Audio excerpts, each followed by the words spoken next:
Alright, we're here doing the Gt500 pulley swap.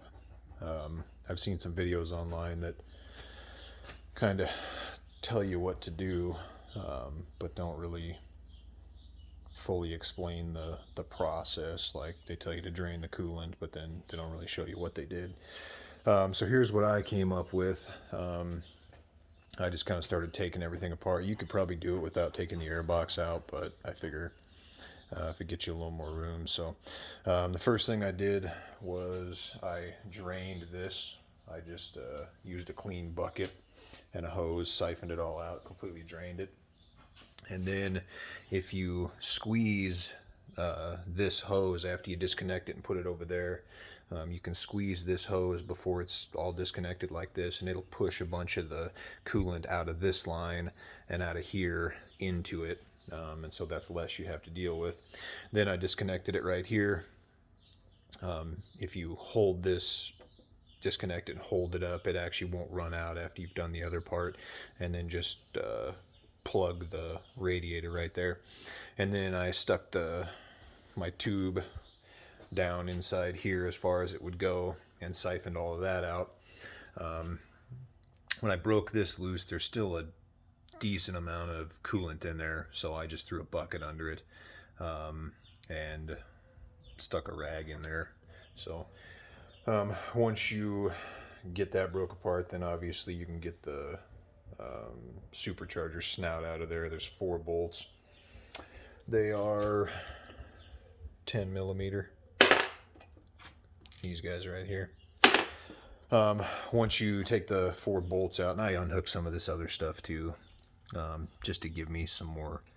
I unhooked some of this other stuff too, just to give me some more room.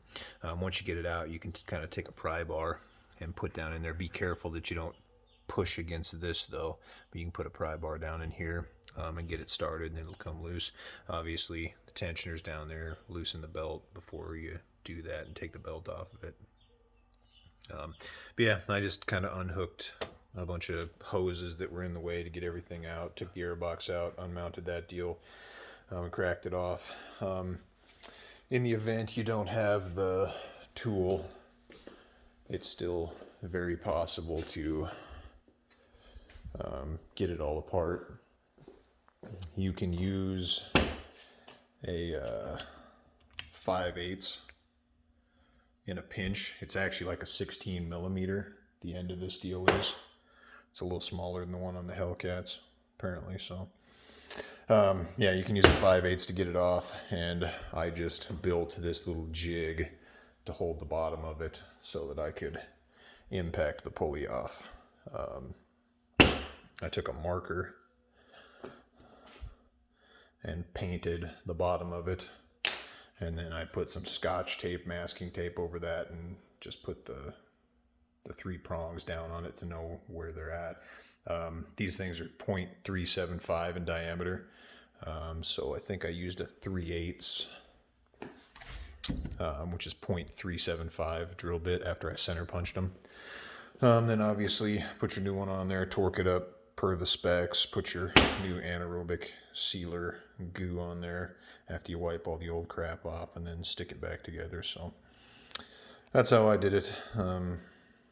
I probably got 3.5 hours in it by the time I get done. I've only been working on it for like an hour and a half, 2 hours right now. But so if you have any questions, ask them in the comments. I'll try and help you out, but that's pretty much how I did it. So good luck.